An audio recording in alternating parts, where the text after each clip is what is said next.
И така, здравейте! Дойде времето да направя един първи кухненски тест на ножчето, което имам от вчера. За първи път ще го използвам за рязане на нещо полезно. Като всеки ножоман, след като го получих вчера и се обръснах почти до гладко, нарязах плика от пощата, който беше опаковано ножчето на изключително дребни парченца. Днес дойде реда да го използвам за нещо действително полезно. Теста ще се състои в така наречения салатник, а по-точно приготвяне на една малка салатка за вечеря. Ето това са домати. Така. Не знам много дали ще се види. Камерата ми няма опция, с която мога да завърта прозореца, за да виждам какво се случва. Насочил съм я горе-долу. Надявам се да се получи. Ако не се получи, това е. Та така, домат, модел сравнително мек. Ще го заплакна малко.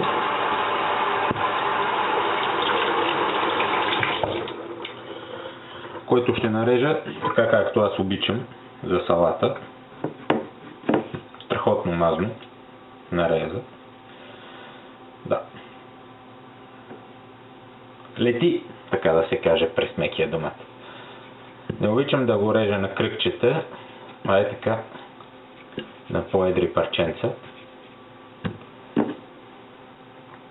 Да, справя се чудесно. Нормално. Нож е чисто нов. Не е рязал нищо по-твърдо от хартия. Но да, едно много приятно усещане. Дръжката не се парзаля, въпреки че ръката ми е мокра.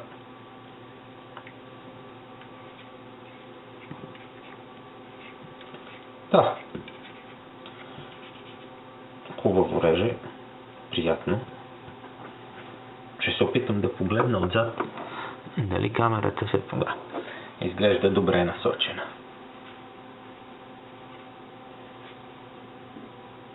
Чудо. Да. Много ми харесва как реже. С домата се справи идеално. Така. Това ще го върнем. Ще ми дойдат много три. Лук. Ето лук.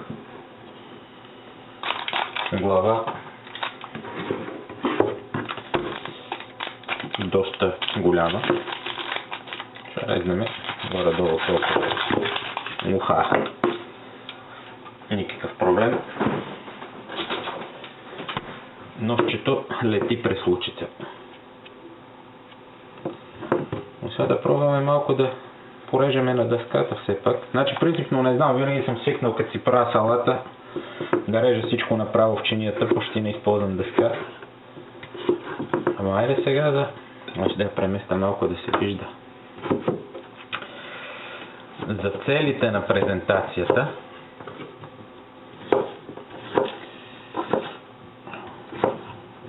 страхотия. Много приятно. Нарежа. Айде още малко.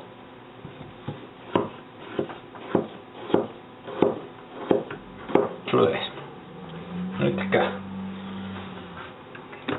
Прибавяме и лукът. И това стана като някакво кулинарно шоу. Така всъщност исках за ножа да говоря. Така. Ето сега една по-сложна задача. Краставици. Сега ще обясня, що смятам, че задачата е по-сложна. Да махна найлона. Така. Чудесно. найлончето, само цък, връхчето, разрязан перфектно. Сега настава проблема с беленето. Въпреки че ще я бела, я мия. Аз бела по този начин. И когато дръжката на ножа, като на спайдеркото, е по-широка, не ми е особено удобно да я хващам. Сега ще ви покажа какво имам предвид. Ето един нож, който е много удобен в такъв хват. Това е тиер. Както виждате, лесно се захваща, понеже дръжката е почти кръгла и много по-тънка от спайдеркото. Видим така. И е много удобен. Тръгнете да белите ето по този начин. Така, зарязваме го със сега тиера. Видим спайдеркото. Също бели, но просто хвата е по-различен и малко по-неудобен. Но, все пак сега, основната цел на този нож не е да е готварски нож. Това е нож за по-сериозно натоварване.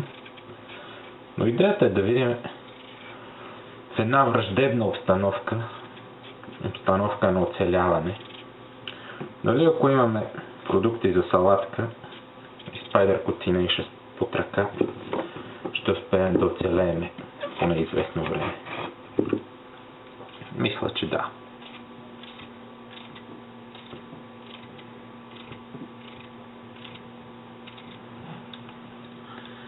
Ами това елементарна салатка.